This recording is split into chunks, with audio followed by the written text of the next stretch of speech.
Hey, what's going on, guys? This is KNasty3890 here with another MLB 16 the show video. Today I'm going to be talking about, guys, how you can make stubs based off of your equipment. If you, like me, will open up a good amount of packs, like bundles, for instance. You'll just open up a bunch of cards if you get a bronze or a common Oriole card there. You open up a bunch of cards and you're just like, all right, you did them, and then you go do something else. You might not even realize that you pulled some gold equipment or maybe even a diamond equipment that you didn't even realize. And these actually sell for a lot of stubs. I know what I didn't do is I didn't look at my equipment that I pulled. I checked it a couple days later and I had several bats. I went for like about 4,000 stubs.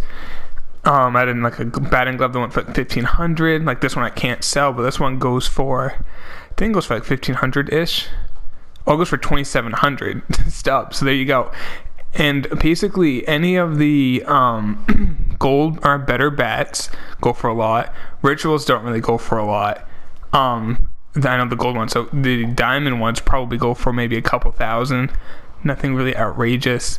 10,000, it's not bad, but for diamonds you wish you could do better. Hours go for a lot. These go for a good amount.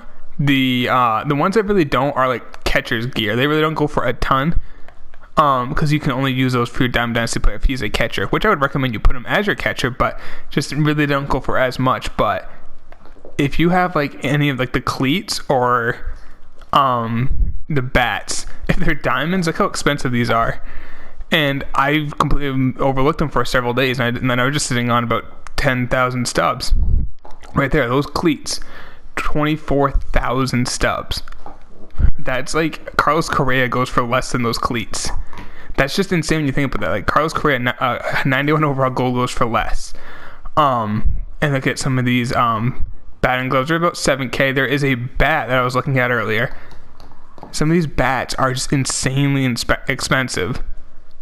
43,000 stubs. If you have that in your collection and you just didn't even realize that you pulled a diamond bat, that's better than some diamond pulls. That's better than most diamond pulls, that card right there. I mean, that bat right there. So that's something I really want you guys to check. If you've opened packs and you just didn't even bother to check the equipment, if you have any golds, sell them. If you have any diamonds, sell them, unless you use them for your Diamond Dynasty.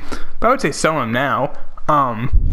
And look, even if you wanted, like, if you don't even think they'd sell for 41,000, which is cheapest up now, there's an automatic sell now of 27,000. So there is clearly value there.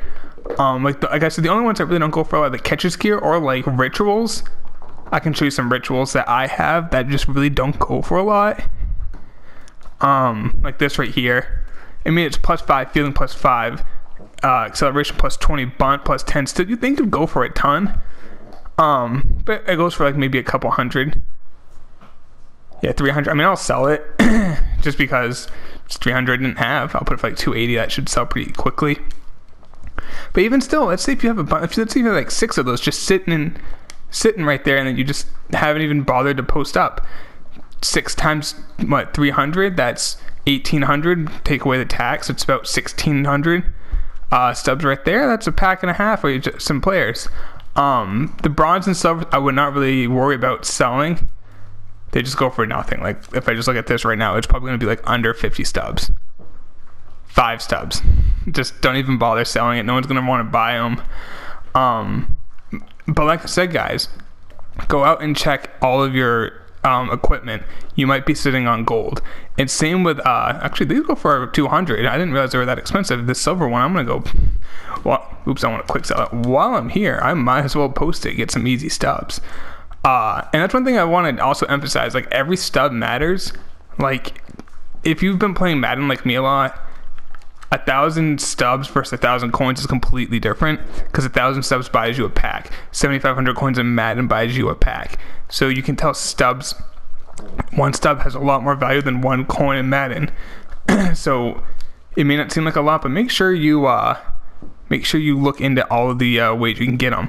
Also, sponsorships, some not as much as equipment, but these go for a little bit. If people play franchise a lot, and they don't really play Diamond Dynasty, and they have stubs, 2,000 stubs for a sponsorship.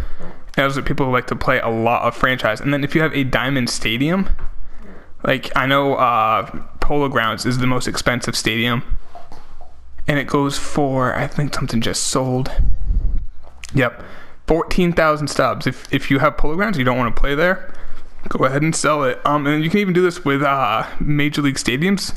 Not as the extent of that, but I don't have any duplicates. I'm trying to get the whole collection done. But let's say if I had an extra Petco Park, just random stadium, it's a couple hundred stubs. It's like around 100 to like 250 stubs on average. So they're 135. So there's some more stubs you can just get from your packs. So that's just it for the video, guys. Nothing huge, but just make sure you check everything that you pull. You might be able to get just some secret value that you didn't even realize. And if you did enjoy this video, a like would be greatly appreciated. And if you haven't already, subscribe, as I do more MLB videos like this every single day. As always, guys, take it easy. I'll see you in the next one. Later.